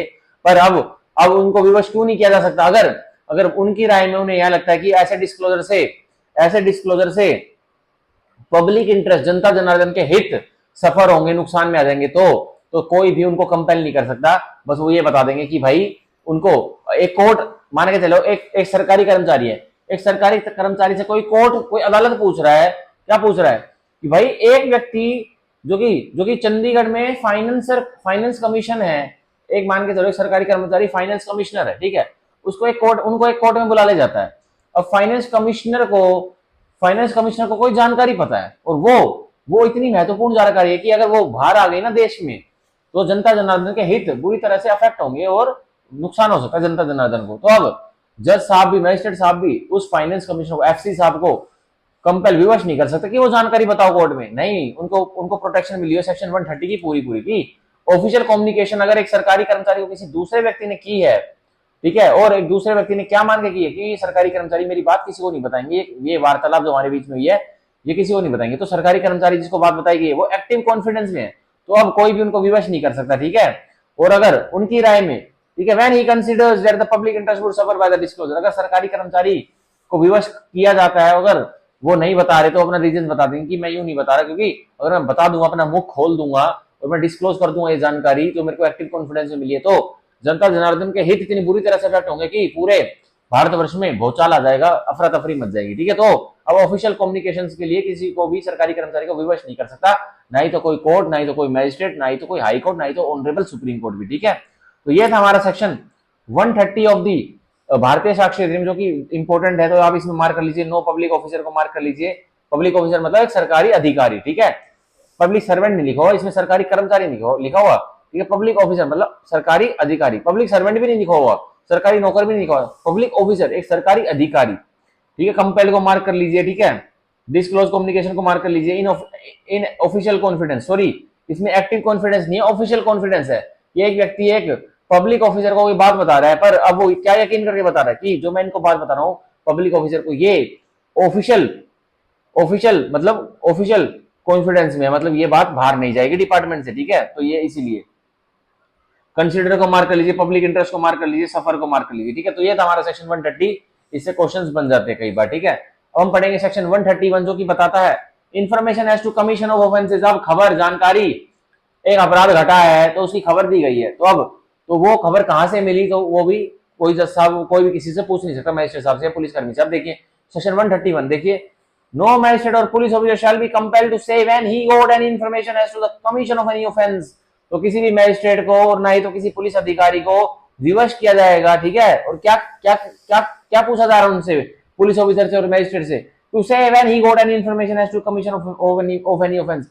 ये एक मैजिस्ट्रेट से पूछा जा रहा है कि बताओ कि कब तुम्हें एक अपराध घटित हुआ उसकी जानकारी मिली, या एक पुलिसकर्मी से पूछा जा रहा है कि बताओ तुम्हें कब और कैसे पता लगा कि एक अपराध घटित हो गया। ठीक है, देखिए, ठीक है, and no revenue officer shall be compelled to say when he got any information as to the commission of any offense against the public revenue। और ना ही तो एक रेवेन्यू ऑफिसर को, ठीक है, पैसे पूछे संबंधित जो ऑफिसर होता है, अधिकारी होता है, उसको भी विवश नहीं किया जाएगा क्या, to say when he got any information as to commission of any offence against the public revenue, कि रेवेन्यू ऑफिसर को भी विवश नहीं की जाएगा कि तुम जानकारी बताओ कि तुम्हें कब और कहां से खबर मिली थी कि पब्लिक रेवेन्यू के ऊपर कोई अपराध कमिट हुआ। मतलब एक रेवेन्यू ऑफिसर है, मान के चलिए एक रेवेन्यू ऑफिसर है जो कि अकाउंट्स डिपार्टमेंट भारत सरकार के अंतर्गत काम कर रहा है। ठीक है, तो वो रेवेन्यू का काम संभाल रहा है कि भाई पैसा उसका क्या आमदनी है, क्या एक्सपेंसेस है, क्या हमारी इनकम है, उसके बारे में उसके पास थोड़ा डाटा है, एक डिस्ट्रिक्ट का, एक स्टेट का, मान के चलो। ठीक है, तो वो रेवेन्यू ऑफिसर है। ठीक है, वो सरकार को रेवेन्यू जनरेट करके देता पब्लिक से, जनता जनार्दन से। तो अब कुछ पब्लिक रेवेन्यू में कुछ घोटाला हो गया, कुछ अपराध घटित होगा पब्लिक रेवेन्यू के तहत और किसी ने कर दिया, तो अब रेवेन्यू ऑफिसर से पूछा नहीं जा सकता कि भाई बताओ कैसे तुम्हें जानकारी मिली कि पब्लिक रेवेन्यू में घोटाला हो गया है, तो उसको वो नहीं बताएगा, उसको प्रोटेक्शन मिली सेक्शन 131 की। ठीक है, तो ये था हमारा सेक्शन 131। तो जो है, जो पुलिस के इन्फॉर्मेंट्स होते हैं ना, जो मुखबर्स होते हैं, जो पुलिस को सीक्रेट इन्फॉर्मेंट होते हैं, जो RFI में लिखते हैं कि सीक्रेट इन्फॉर्मेंट के द्वारा हमें खबर मिली या जानकारी मिली कि बहुत सारे व्यक्ति हथियारों के साथ घूम रहे हैं, तो हमने रेड की, तो उनको हथियारों के साथ प्राप्त किया, मतलब उनको काबू कर लिया, और उनसे लाइसेंस मांगा तो उनके पास लाइसेंस नहीं था, तो हमने गुप्तचर को फिर फारिग कर दिया। ठीक है, और हमने उनको गिरफ्तार कर लिया, उनसे लाइसेंस मांगा तो उनके पास लाइसेंस नहीं था, वो अवैध हथियार थे, तो हमने उनको अंदर कर दिया। तो पुलिसकर्मी से कोई भी, मतलब वकील पूछ नहीं सकता, उन अपराधियों का वकील नहीं पूछ सकता कि तुम्हें जानकारी कहां से मिली थी। ठीक है, वो सीक्रेट इन्फॉर्मेटर कौन था उसको लेके आओ, उसको गवाह के रूप में लेके आओ, नहीं, ये अलाउड नहीं है। ठीक है, तो ये था हमारा सेक्शन 131 जो कि इंपॉर्टेंट है, इससे क्वेश्चन बन सकते हैं। ठीक है, तो अब यही लिख लीजिए, इसको अंडरलाइन कर लीजिए, नो मैजिस्ट्रेट, ठीक है, no police officer shall be compelled को to say when he got any information, की बताओ कि तुम्हें कब जानकारी मिली थी कि एक अपराध घटित हो गया इसके बारे में। ठीक है, और रेवेन्यू ऑफिसर का भी इसी के ऊपर है कि रेवेन्यू ऑफिसर को भी कोई कंपेल विवश नहीं कर सकता कि बताओ कब तुम्हें जानकारी मिली थी कि पब्लिक रेवेन्यू के विरुद्ध एक अपराध कमिट हो गया है, और कैसे तुम्हें जानकारी मिली थी, कोई नहीं बता सकता। ठीक है, उसने पूछ नहीं सकता। तो जो हमें इसमें बस ये लिखा टू से व्हेन, ठीक है, कब तुम्हें जानकारी मिली, व्हेन, पर इसमें इम्प्लिसिट है व्हेन एंड हाउ। ठीक है, व्हेन भी इसमें, व्हेन तो इसमें डायरेक्टली लिखा ही हुआ है, पर इसमें व्हेन तो लिखा ही हुआ है डायरेक्टली, ठीक है, पर इसमें हाउ, ठीक है, हाउ एंड बाय हुम भी इसमें इम्प्लिसिट है। ठीक है, बाय होम भी हमारे सेक्शन 131 भारतीय साक्ष्य अधिनियम में इम्प्लिसिट है। तो हम देखिए अब सेक्शन 131 की एक्सप्लेनेशन, स्पष्टीकरण पढ़ते जो कि बताती है revenue officer means an officer employed in or about the business of any branch of the public revenue. तो रेवेन्यू ऑफिसर कौन है, जो कि एक अधिकारी है जिसको की नौकरी पर, जो कि कार्यरत है, ठीक है, एक ब्रांच में, ठीक है, या फिर एक अबाउट द बिजनेस, या फिर एक ब्रांच के व्यवहार के बारे में, ठीक है, of any branch of the public revenue, और जो कि ब्रांच है किसकी, पब्लिक रेवेन्यू की, मतलब जनता जनार्दन की रेवेन्यू, मतलब जो जनता जनार्दन टैक्स देती है, तो टैक्स कहाँ जाता है? सीधा सीधा भाई जीएसटी डिपार्टमेंट में, ठीक है, इनकम टैक्स डिपार्टमेंट में, ठीक है, फाइनेंशियल मिनिस्ट्री में जाता है, ठीक है। तो अब जो भी इनके अधिकारी है ना, जिनको की एम्प्लॉयड किया गया है किसकी तरह कि वो किसी ब्रांच, पब्लिक रेवेन्यू की ब्रांच में, तो वो सारे के सारे रेवेन्यू ऑफिसर होते। तो क्या हमारे रेवेन्यू ऑफिस, जो हमारी फाइनेंस मिनिस्ट्री में रेवेन्यू ऑफिसर्स हैं, तो एक आईएएस उसका हेड है, ठीक है, आईएएस ऑफिसर उसके हेड है। हमारे फाइनेंस मिनिस्ट्री में जो इंडिया की है उसमें कम से कम 100 आईएएस ऑफिसर बैठते हैं, वो सारा रेवेन्यू का सारा मैटर देखते। तो उन 100 आईएएस ऑफिसर क्या है? वो भी भाई क्या है? रेवेन्यू ऑफिसर्स हैं। अब उन 100 आईएएस ऑफिसर के जो नीचे जुड़ी जो सबॉर्डिनेट स्टाफ है वो क्या है? वो भी रेवेन्यू ऑफिसर्स, क्योंकि वो ब्रांच से जुड़े हुए हैं ना पब्लिक रेवेन्यू की। तो भाई अब जरूरी तो बात है नहीं कि आईएएस ऑफिसर जो कि रेवेन्यू ऑफिसर है उसको ही जानकारी मिल रही है, ठीक है। आईएएस ऑफिसर कह रहा है, जो आईआरएस ऑफिसर होते हैं ना, इंडियन रेवेन्यू ऑफिसर, ठीक है, आईआरएस, इंडियन रेवेन्यू सर्विसेज, उसके जो अधिकारी होते हैं वो भी भाई यूपीएससी क्लियर करके आते हैं। तो वो तो भाई रेवेन्यू ऑफिसर्स होते ही हैं। और जो रेवेन्यू उन आईआरएस ऑफिसर्स के जो सबऑर्डिनेट है वो भी रेवेन्यू ऑफिसर होते हैं। कोई क्लर्क है, कोई प्यून है, ठीक है, उनको भी तो जानकारी मिल सकती है कि भाई कोई पब्लिक रेवेन्यू में घोटाला हुआ, तो वो भी बता सकते हैं, ठीक है। अब उनसे कोई वो बता सकते हैं कि भाई ऐसा अपराध हो रहा है, पर उनसे पूछा नहीं जा सकता कि तुमको कैसे पता लगा कि रेवेन्यू, पब्लिक रेवेन्यू के साथ अपराध कमिट हो रहा है, ठीक है। तो ये था हमारा सेक्शन 131। इससे पेपर में क्वेश्चन बन जाते, तो इसको पढ़ लेना, ठीक है। तो वो हम पढ़ेंगे हमारा आज का लास्ट प्रावधान जो कि है सेक्शन 132 ऑफ दी भारतीय साक्षी अधिनियम का हमारा आखिरी प्रावधान है। इसको हम पढ़ेंगे। देखिए जो बताता है प्रोफेशनल कम्युनिकेशंस। अब वैसी कम्युनिकेशन जो कि प्रोफेशनल है। अब मैं क्या हूं? मैं एडवोकेट हूं, मैं प्रोफेशनल हूं, ठीक है। मैं प्रोफेशन में हूं क्योंकि मैं एडवोकेसी करता हूं, ठीक है। आपको पढ़ाता भी हूं मैं, आप मेरे को पार्ट टाइम टीचर ही मान सकते हो, पर फुल टाइम में एडवोकेसी करता हूं, ठीक है। तो अब मैं क्या हूं? मैं एक प्रोफेशन में हूं। तो अब मेरे से किसी क्लाइंट ने कोई बात कही, तो अब मैं क्या हूं भाई? प्रोफेशन को, वो प्रोफेशन कम्युनिकेशन है, तो वो भी प्रोटेक्शन मिलती है किसी हद तक, पर पूरी प्रोटेक्शन नहीं मिलती। कि भाई कोई क्लाइंट मेरे से पूछ रहा है जी मैं एक अपराध करके आने वाला हूं, किस तरह से करूं बता दीजिए, तो मैं अगर कोर्ट में जाके बता दूंगा कि ये अपराध करने वाला है, मेरे से टिप्स लेने आया था, ट्रिक्स लेने आया थी, कैसे अपराध करूं और बच पाऊं, नहीं, वो बता सकता हूं मैं, ठीक है।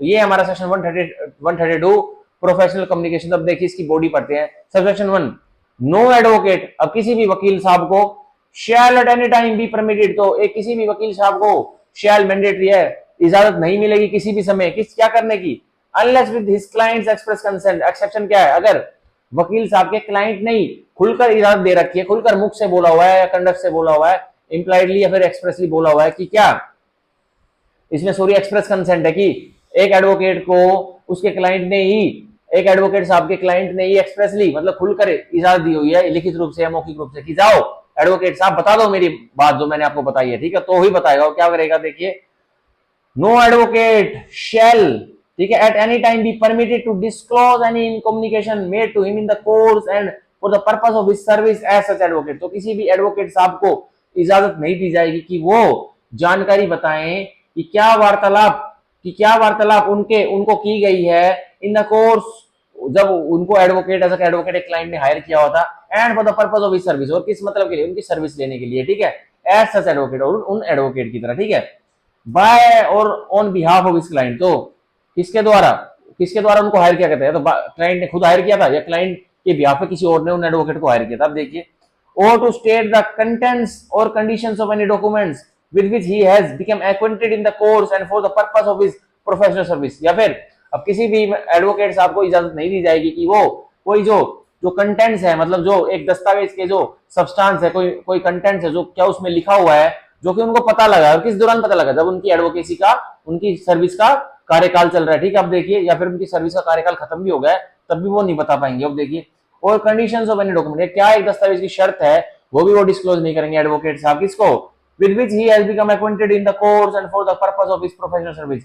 और जिस कंटेंट से और जिस कंडीशन उस दस्तावेज की उनको सूचना मिली है, वो परिचित हुए हैं उस कंटेंट से और उस कंडीशन से, एक दस्तावेज की वो परिचित हुए हैं, एक्वेंटेड हुए हैं जब उनकी सर्विस का कार्यकाल चल रहा था या फिर उनकी सर्विस का कार्यकाल खत्म भी हो गया, ठीक है, प्रोफेशनल सर्विस के कार्यकाल द्वारा। अब कोई मेरे को क्लाइंट हायर करता है एज एन एडवोकेट, ठीक है, कि मेरा क्रिमिनल केस आप डिफेंड कर लीजिए, मैंने मर्डर किया रखा, तो अब मैं क्या करूंगा? उनको कोई प्रोफेशनल सर्विस तो दूंगा उनको। अब कोई क्लाइंट मेरे को हायर करता है कि मेरा जी लैंड का मैटर, आप मेरे को मेरा केस लड़ लीजिए, तो मैं उनको क्या दे रहा हूँ? वो अपने लैंड के कागज, भाई मेरे को कुछ ना कुछ तो देंगे स्टडी करने के लिए, तो मैं क्या दे रहा हूँ? प्रोफेशनल सर्विस दे रहा हूँ। अब उनके कागजात से मेरे को कुछ समझ में आया, तो अब मेरे को क्या समझ में आया कि भाई ये कागजात तो मेरे क्लाइंट के विरुद्ध है बिल्कुल, तो अब मैं क्या करूंगा? अब मेरे को इजाजत नहीं है कि मैं एक्वेंटेड अपने सर्विस के दौरान हो ना उन कागजों से मेरे क्लाइंट के, तो अब मैं कोर्ट में बता नहीं सकता। क्या बता नहीं सकता?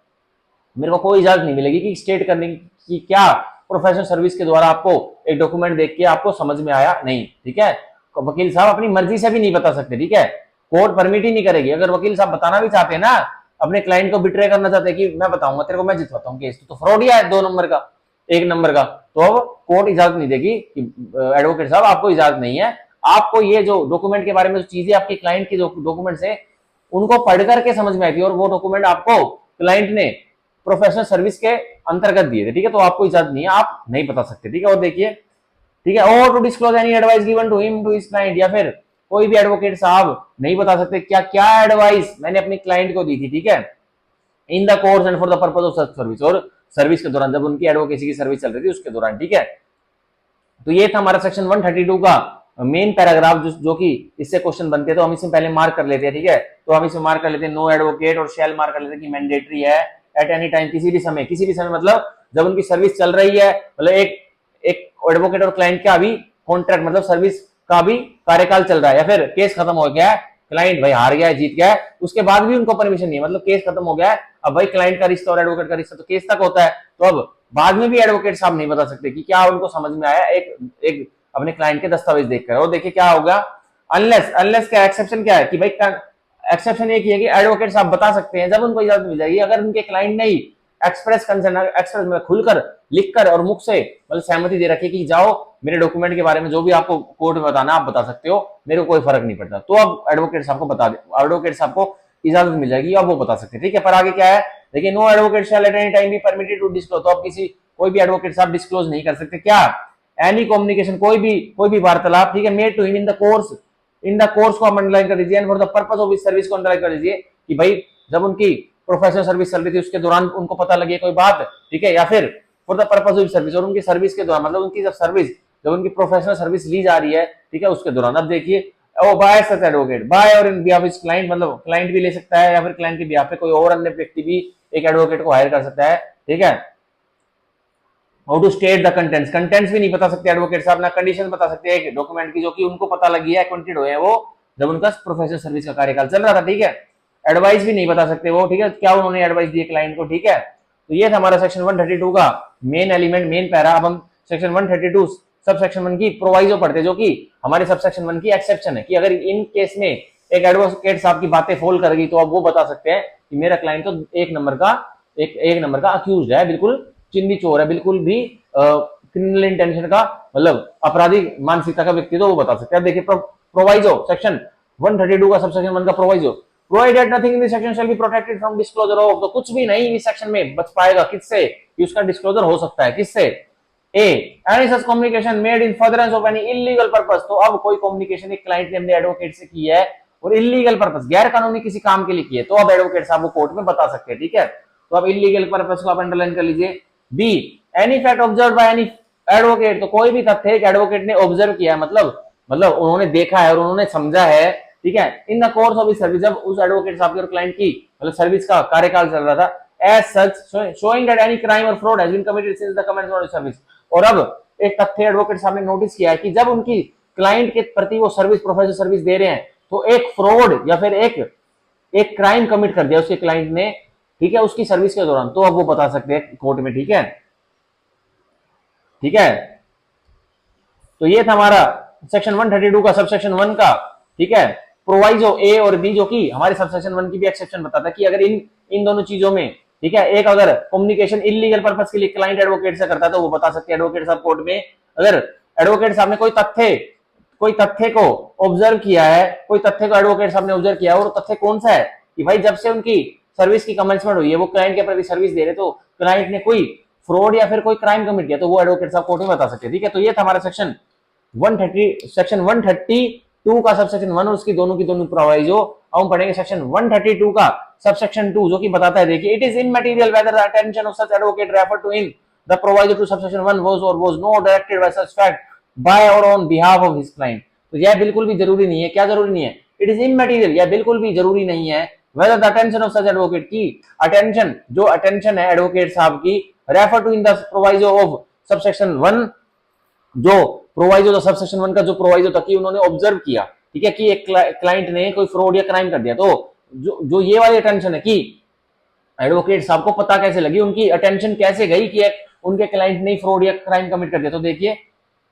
तो यह बिल्कुल भी जरूरी है क्या, was or was not directed to such fact by or on behalf of this client.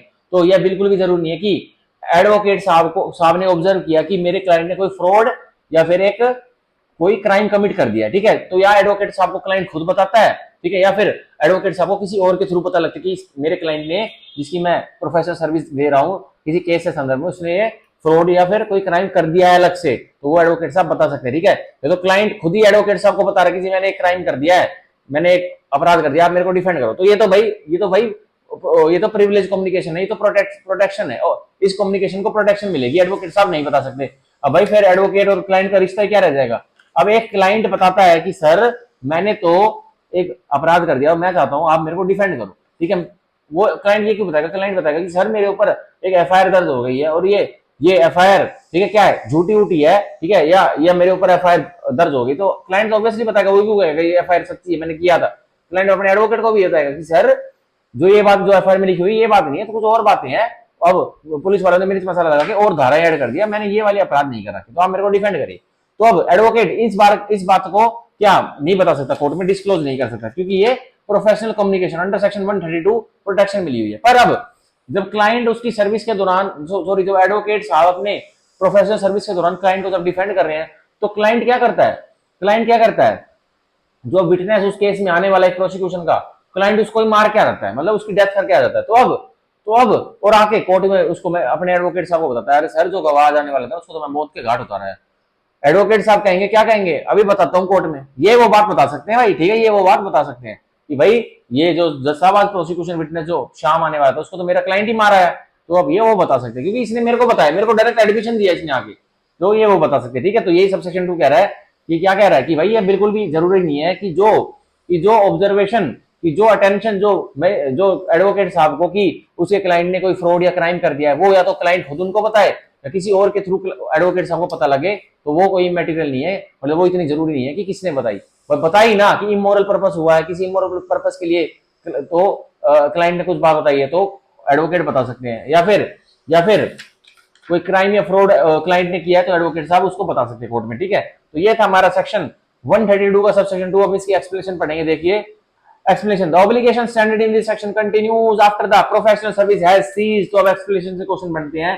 तो जो ऑब्लिगेशन है प्रोफेशनल कम्युनिकेशन की सेक्शन 132 की, एडवोकेट और क्लाइंट का जब प्रोफेशनल कम्युनिकेशन, एक एडवोकेट ने जब केस पकड़ रखा था अपने क्लाइंट का, जब तक तो भाई वो प्रोफेशनल कम्युनिकेशन को फॉलो कर रहा था। अब केस भैया तो एडवोकेट ने क्लाइंट को जिता दिया या हरा दिया, तो उनका अब एडवोकेसी का कॉन्ट्रैक्ट भाई खत्म हो गया, एंड हो गया। तो उसके बाद भी उस पीरियड के बाद भी जो प्रोफेशनल कम्युनिकेशन की जो प्रोटेक्शन है वो एडवोकेट और क्लाइंट के बीच में चली रहेगी, ठीक है। तो ये था हमारा सब सेक्शन 2, सेक्शन 132 का सब सेक्शन 2 की एक्सप्लेनेशन। इससे क्वेश्चन बन जाता है, ठीक है।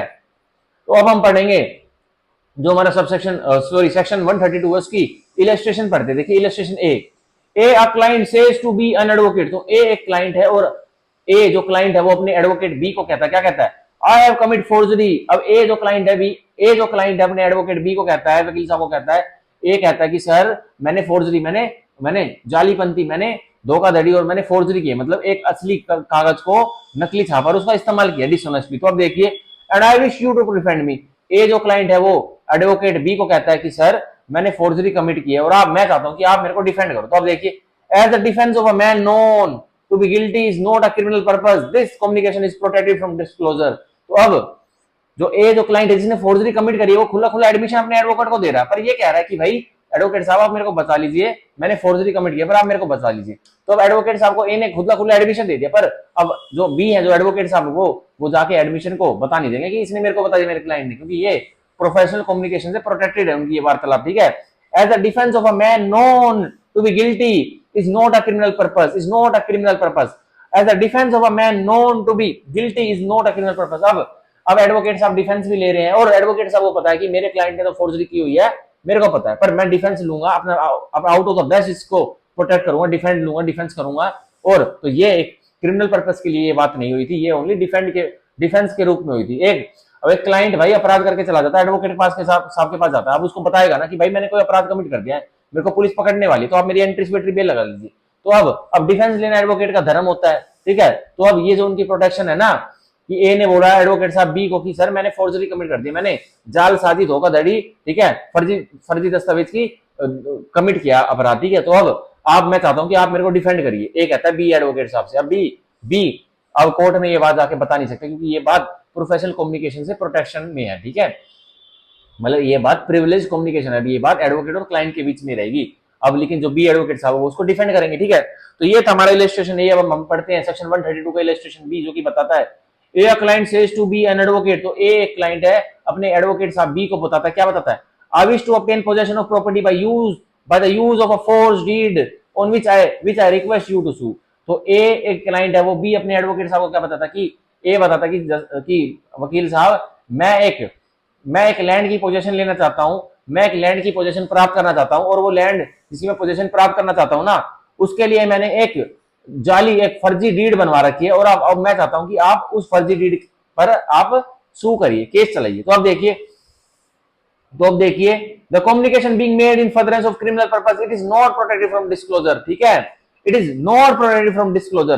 तो अब ये कम्युनिकेशन क्रिमिनल पर्पस के लिए की गई थी। ए ने जो क्लाइंट था उसने अपने एडवोकेट बी को बताया कि मेरे पास एक फर्जी डीड है जो कि मैंने एक लैंड की बना लिया, मैं उसकी लैंड का पोजीशन लूंगा, तो अब इस फर्जी डीड के ऊपर आप केस चलाइए। वो ए अपने एडवोकेट बी से बताता। अब ये जो कम्युनिकेशन हुई है, वार्तालाप हुई है ए और बी, ठीक है, ए क्लाइंट और बी एडवोकेट साहब के बीच में, तो अब एडवोकेट साहब, ठीक है, इसको बता सकते हैं, क्योंकि ये प्रोटेक्शन इस बात की प्रोटेक्शन सेक्शन 132 एडवोकेट को नहीं देता। अब एडवोकेट साहब बिल्कुल उनको इजाजत मिलेगी, वो बता सकते हैं कि ये क्लाइंट मेरे पास आया, ठीक है, ये व्यक्ति मेरे पास आया, वो उसका क्लाइंट क्यों ही बनेंगे, वो उसको उसकी सर्विस क्यों ही देंगे, पर वो बता सकते हैं कि ये व्यक्ति मेरे पास आया, इसने बोला कि वकील साहब मेरे पास एक फर्जी डीड रखी है जो कि झूठी है, और मैं इस डीड से चाहता हूं कि एक लैंड की पोजीशन ले लूं और आप केस चलाइए। अब मैंने इसका केस लेने से मना कर दिया, और पर अब इसने केस चला रखा है, उस केस में फिर जो दूसरा पार्टी है वो उस वकील को लेके आ सकता है कोर्ट में, वो बता देगा कि पहले ये क्लाइंट इस दूसरे वकील के पास गया था, इसने इससे कहा था कि आप मेरा केस चलाइए इस फर्जी डीड के ऊपर। तो अब क्लाइंट बता सकता है, सॉरी क्लाइंट नहीं कर रहा, एडवोकेट बता सकता है कोर्ट में कि हाँ कि ये फर्जी डीड इसने एक्सेप्ट करी थी, क्योंकि ये क्रिमिनल पर्पस के लिए है। क्रिमिनल पर्पस क्या है भाई, एक फर्जी डीड से किसी लैंड की पोजीशन ऑब्टेन करेगा क्लाइंट, तो उसको क्या होगा, उसको रॉन्गफुल गेन होगा और दूसरे व्यक्ति को रॉन्गफुल लॉस होगा, तो वो क्राइम है, ऑफेंस है, ठीक है। तो ये था इलस्ट्रेशन बी, ठीक है। तो इसमें हम मार्क कर लेंगे, तो इसमें फोर्स डीड मार्क कर लेंगे, और क्रिमिनल पर्पस तो मान के चलिए अब कोई भी, बस इसमें क्रिमिनल पर्पस जो वर्ड है ना, जो वर्ड क्रिमिनल पर्पस है इसमें सेक्शन 132 में, वो इंपॉर्टेंट है। अब एक क्लाइंट ने अपने एडवोकेट को कुछ भाई डिफेंड करने के लिए बोला, तो वो क्रिमिनल पर्पस नहीं है, उसने उसके ऊपर कुछ ट्रायल, उसने उसके ऊपर ट्रायल चलेगी, तो उसको ऑब्वियसली कोई ना कोई तो डिफेंड करेगा, उसमें कोई क्रिमिनल पर्पस नहीं है। पर क्लाइंट एडवोकेट को वो बोल रहा है कि एडवोकेट साहब कोई फर्जी दस्तावेज है मेरे पास, आप मेरे को उस फर्जी दस्तावेज पर सूट चला के केस चला के आप मेरे को पैसे दिला दीजिए ना, तो ये तो भाई क्रिमिनल पर्पस के लिए क्लाइंट के अगेंस्ट में वो एडवोकेट साहब गवाही दे सकते हैं, ठीक है। आप देखिए ये था हमारा इलस्ट्रेशन बी। अब हम पढ़ेंगे illustration C of section 132 subsection 2, जो कि बता दिया, देखिए A being charge with embezzlement retains B an advocate to defend him, ठीक है। तो ए जिसको चार्ज किया गया है, एक दोषी है, इसको एम्बेजलमेंट के लिए चार्ज किया गया है, ठीक है, retains B an advocate to defend him. तो A as an advocate B किसी वकील साहब को कर लेते, हायर कर लेते प्रोफेशनल सर्विस लेने के लिए। अब देखिए in the course of the proceeding B observes that an entry has been made in A's account book charging A with a sum said to have been embezzled. तो embezzle होती है धोखाधड़ी करी, मतलब, ठीक है। तो ए ने धोखाधड़ी करी होगी कोई, मतलब कोई खातों में, जैसे अकाउंट्स होते हैं तो भैया तो ऑनलाइन खातों में, बुक्स वगैरह लेजर वगैरह में उसने धोखाधड़ी करी होगी, पर ए ने भाई रिटेन कर लिया एक प्रोफेशनल सर्विस लेने के लिए बी एडवोकेट साहब को। तो अब क्या करते हैं बी एडवोकेट साहब, क्या करते देखिए in the course of the proceeding, तब जब ए के ऊपर केस चल रहा है एम्बेजलमेंट का, जब प्रक्रिया चल रही है, जब बी एडवोकेट उसको डिफेंड करे, तो क्या किया देखिए, B observe that an entry has been made in A's account book. तो बी ऑब्जर्व करते हैं कि एक एंट्री जो ए है मेरा क्लाइंट है उसकी अकाउंट बुक में किसी ने की हुई है, मतलब मेड है, मतलब दर्ज है। अब देखिए charging A with a sum said to have been embezzled, और जो वो एंट्री है वो सीधा सीधा चार्ज भी दिखा रही है कि भाई ए ने एम्बेजल में धोखाधड़ी की है, फर्जीवाड़ा किया। अब देखिए which entry was not in the book at the commencement of his professional service, पर वो जो एंट्री थी ना जिस समय उसने प्रोफेशनल सर्विस मतलब सर्विस ए को बचाने के लिए, डिफेंड करने के लिए स्टार्ट करी थी, उस समय वो एंट्री बुक में नहीं थी, वो एंट्री बाद में हुई। अब देखिए this being a fact observed by B in the course of his service showing that a fraud has been committed since the commencement of the proceedings is not protected from disclosure। तो अब B advocate साहब इस बारे में कि ये जो entry थी जब मेरी प्रोफेशनल सर्विस चालू हुई थी, जब ये एंट्री ए की अकाउंट्स बुक में नहीं थी, ये एंट्री तो बाद में हुई है, और ये साफ साफ वो एंट्री अब दिखा रही कि हाँ ए ने एम्बेजलमेंट धोखाधड़ी की है। तो ये एंट्री सीधा सीधा ए को सजा करवा सकती है, और ये जो उसके एडवोकेट साहब है ये कोर्ट में बता सकते हैं कि हाँ जब मेरी प्रोफेशनल सर्विस चालू हुई ए के ऊपर मैं ए को डिफेंड कर रहा था, ए जो एम्बेजलमेंट के ऊपर एम्बेजलमेंट धोखाधड़ी करने का इसके ऊपर चार्जेस लगे हुए हैं कि इसने अकाउंट्स बुक में कोई धांधलीबाजी की है, ठीक है। तो अब जो ए के ऊपर चार्ज है वो एडवोकेट साहब बता सकते हैं कि ए ने एक एंट्री, एक फ्रॉड मतलब फ्रॉड एंट्री एक बुक में कर दी है, ठीक है, और वो सीधा सीधा चार्ज कर रही है ए को। तो ये एडवोकेट साहब बता सकते हैं कि जब मेरी प्रोफेशनल सर्विस चालू हुई थी तो ये एंट्री इसकी बुक में नहीं थी, ए के अकाउंट्स बुक में नहीं थी, तो बाद में हुई है। तो ऑब्जर्व क्या किया बी एडवोकेट साहब ने, ए का फ्रॉड ऑब्जर्व किया, तो अब उसके बारे में एडवोकेट कोर्ट में बता सकते हैं कि मेरा क्लाइंट तो एक नंबर का फ्रॉडिया है, धांधलेबाजर है, इसको आप सजा कर दीजिए। सजा क्या कर दीजिए, वो बता देगा कि प्रोफेशनल सर्विस में मैंने ये ऑब्जर्व किया है कि पहले ये एंट्री इसके अकाउंट्स बुक में नहीं थी, पहले तभी मैंने इसका डिफेंस करने का केस लिया था, पर इसने अब बाद में ये एंट्री, झूठी एंट्री, एम्बेजलमेंट की एंट्री अपने अकाउंट रजिस्टर में कर दी, तो अब क्या है, तो ये एडवोकेट साहब बता सकते हैं, ठीक है। तो ये था हमारा सेक्शन 132 का सबसेक्शन 2 का इलस्ट्रेशन सी। अब हम पढ़ेंगे सेक्शन 132 का सबसेक्शन 3 जो कि हमारा आज का आखिरी प्रावधान जो कि बताता, देखिए the provisions of this section shall apply to interpreters and the clerks or employees of advocates. तो अब जो प्रावधान है सेक्शन 132 का प्रोफेशनल कम्युनिकेशंस का, तो वो सब पर अप्लाई हो रहा है। किस पर अप्लाई हो रहा है, कोई इंटरप्रेटर्स है मतलब कोई जो लॉ को इंटरप्रेट करके कोर्ट में बताते हैं, ठीक है, वो, एंड द क्लर्क कोई जो एडवोकेट साहब के मुंशी हैं, ठीक है, उनके ऊपर भी अप्लाई होता है, और एम्प्लॉइज ऑफ एडवोकेट्स या कोई एडवोकेट ने, वकील साहब ने कोई एम्प्लॉइज, कोई भाई टाइप राइटर वगैरह, कोई भाई कोई और उन्होंने अपने ऑफिस में हायर कर रखा है एडवोकेट साहब ने, तो उनके ऊपर भी सेक्शन 132 अप्लाई होता है, प्रोफेशनल कम्युनिकेशन, ठीक है। तो मान के चलिए अब मेरे पास एक क्लाइंट आया जो कि कहता है कि सर मेरे ऊपर मर्डर के चार्ज लगे हुए, तो मैं चाहता हूं आप मोहित सर आप मेरे को डिफेंड करिए। तो अब क्या हो गया,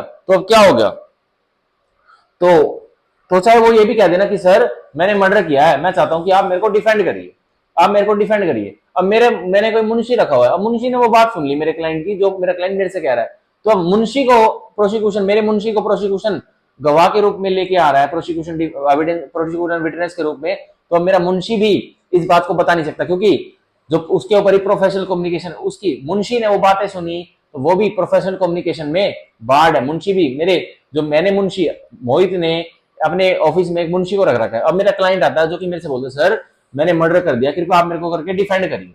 तो अब एडवोकेट का धर्म है भाई डिफेंड करने का, ठीक है। तो अब क्या होगा, अब मेरे मुंशी ने वो बात सुन ली कि हाँ भाई इस व्यक्ति ने तो मर्डर कर रखा है और ये मेरे मोहित सर की सर्विसेज लेने आए, प्रोफेशनल सर्विसेज लेने आए। तो अब मेरा मुंशी भी कोर्ट में जाके उसको भी इजाजत नहीं देगा कोर्ट की, तुम बताओ कि तुम्हारे सर के क्लाइंट ने क्या आकर कोर्ट तुम्हें बोला था और तुम आगे गवाह बनो, नहीं, उसको भी इजाजत नहीं मिलेगी, वो भी प्रोफेशनल कम्युनिकेशन यह डिस्क्लोज नहीं कर सकता कि एक क्लाइंट ने आके अपने एडवोकेट से क्या बातें की, क्या कम्युनिकेशन की, ठीक है। तो ये था हमारा सबसेक्शन 3 ऑफ सेक्शन 132। आप तो इसके साइड में मुंशी वगैरह लिख लीजिए, जो मुंशी वगैरह, जो क्लर्क वगैरह होते हैं ना, इंटरप्रेटर होते हैं और एम्प्लॉइज होते हैं एडवोकेट्स के, वकील साहब के, तो उनके ऊपर भी सेक्शन 132 उतना ही अप्लाई होता है जितना कि एक एडवोकेट और क्लाइंट के ऊपर होता है, ठीक है। तो ये था हमारा सेक्शन 132। तो इसी के तहत हमारी क्लास आज की खत्म होती है। तो आज मैंने आपको कौन कौन से सेक्शन पढ़ाए, मैंने आपको सेक्शन पढ़ाया आज फ्रॉम सेक्शन 124 टू सेक्शन 132 मैंने आपको आज पढ़ा है, ठीक है। तो हमने कौन कौन से पढ़े, 124, 125, 126, 127, ठीक है, 128, 129, 130, 131, 132। आज हमने कितने सेक्शन पढ़े, 9 प्रावधान पढ़े, ठीक है।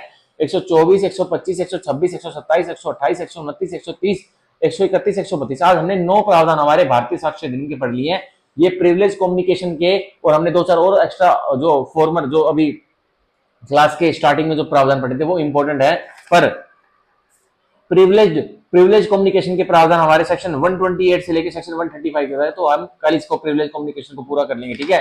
तो इसी के तहत आज हमारी वीडियो खत्म होती है, आज हमारा लेक्चर खत्म होता है, जिसमें मैंने आपको पढ़ाया फ्रॉम सेक्शन 124, ठीक है, फ्रॉम सेक्शन 124 टू सेक्शन 132, ठीक है। अब कल वाली क्लास में हम सेक्शन 133 के बाद वाले प्रावधान पढ़ेंगे और सीखेंगे और बनेंगे जज, ठीक है भाई। अगर कोई भी डाउट हो तो आप मेरे ईमेल बॉक्स पे आप मेरे को मैसेज कर सकते हैं, मैं आपको हर डाउट का सॉल्यूशन बताऊंगा, ठीक है। और चाहे आप ये वीडियो अब देख रहे हो, 10 साल बाद देख रहे हो, 20 साल बाद देख रहे हो, तभी भी मेरे को कर देना ईमेल, मैं हमेशा बताऊंगा, I am ready for that, ठीक है। और चाहे मेरी पोजीशन उस टाइम कुछ भी हो, ठीक है। Okay, so bye bye, take care, thank you, bye bye.